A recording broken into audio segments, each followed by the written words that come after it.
Members நிறைய பேர் நம்ம கேக்குற ஒரு கேள்வி என்னன்னு பாத்தீங்கன்னா கேட்டோட இயர்ஸ் எப்படி வந்து கிளீன் பண்ணணும். சோ இது வந்து கிட்டன் கேட் இல்ல. சோ இவளோட இயர்ஸ் வந்து எப்படி கிளீன் பண்றதா நம்ம இன்னைக்கு காமிக்க போறோம். சோ எதுக்காக நம்ம இயர் கிளீன் பண்ணணும் அப்படின்னு பாத்தீங்கன்னா இயர்ஸ்ல வந்து வேக்ஸ் நிறைய சேர்ந்ததுனால இவங்களுக்கு வந்து இயர் மைட்ஸ் இல்ல வந்து இயர் இன்ஃபெக்ஷன் ஆகிற சான்சஸ் ரொம்ப ஹையா இருக்கும். சோ அதுக்காக தான் நம்ம வந்து இது கிளீன் பண்ணுவோம். மோஸ்ட் ஆஃப் த டைம் வந்து இந்த மாதிரி இயர் வேக்ஸ் வந்து நிறைய சேர்ந்துருச்சுன்னா இவங்களுக்கு வந்து ஃபீவர் வர சான்சஸுமே நிறைய ஹையா இருக்கும். சோ அதுக்காக நீங்க வந்து இயர் கண்டிப்பா கிளீன் பண்ணணும். இது வீக்லி ரொட்டீன்ல இருந்து இது ஒரு ரொட்டீன் அப்படின்னு பாத்துக்கலாம். நிறைய பேர் இந்த மாதிரி இயர் கிளீனர் வாங்கிட்டு ஜஸ்ட் இயர்க்குள்ள போட்டாலே நம்மளோட கேட்டோட இயர் கிளீன் ஆயிடுமா அப்படின்னு கேட்டீங்கன்னா இதுதான் இல்லைங்க. சோ எப்படி கிளீன் பண்றது இந்த வீடியோல பாத்துக்கலாம் வாங்க. சோ கரண்ட்லி வந்து பாத்தீங்கன்னா நான் இந்த இயர் கிளீனர் தான் யூஸ் பண்ண போறேன். யூஸ் பண்றதுக்கு முன்னாடி நான் நல்லா ஒரு ஷேக் பண்ணிட போறேன். இவனை இன்னைக்கு கிளீன் பண்ண போறேன். ஆல்ரெடி இவனோட இயர் கிளீனா தான் இருக்கு. சோ ஜஸ்ட் நம்ம வந்து காமிக்க தான் போறோம்.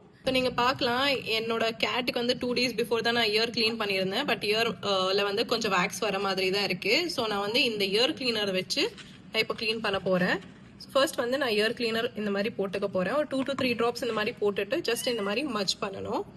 ஸ்மச் பண்ணாலே போதும். ஸோ இதுக்குள்ள இருக்கிற உங்களோட கேட்டோட இயரை வந்து இந்த மாதிரி காட்டன் வச்சு இதுக்குள்ள வச்சுட்டு நல்லா இந்த மாதிரி மசாஜ் பண்ணணும். மசாஜ் பண்ணீங்கன்னா இந்த மாதிரி உங்களுக்கு இருக்கிற வேக்ஸ் எல்லாமே வெளியில வந்துடும். ஸோ இப்போ பார்த்தீங்கன்னா ரிமைனிங் வேக்ஸ் வந்து இந்த மாதிரி கியூடிப் வச்சு தான் நம்ம எடுத்துக்க போகிறோம். ஸோ இந்த மாதிரி க்ளீன் பண்ணி எடுத்தோம்னா ஃபுல்லாகவே வந்துடும். ஸோ இதுவே தான் உங்களோட கேட்டோட இயர் க்ளீன் பண்ணணும்.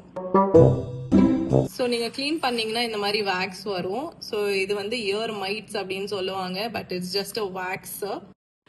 ஆஃப்டர் 50 days இந்த மாதிரி தான் உங்களோட கேட்டோட இயர் வந்து எவ்ரி வீக் ஒன்ஸ் அட்லீஸ்ட் நீங்க கிளீன் பண்ணணும். ஸோ அப்பதான் உங்களோட கேட்டுக்கு வந்து இயர் மைட்ஸ் வராம நீங்க வந்து ப்ரிவென்ட் பண்ண முடியும். ஸோ உங்களுக்கு இந்த மாதிரி வீடியோஸ் பிடிச்சிருந்துச்சுன்னா don't forget to like, share and subscribe and don't forget to share with your feline friends. Meanwhile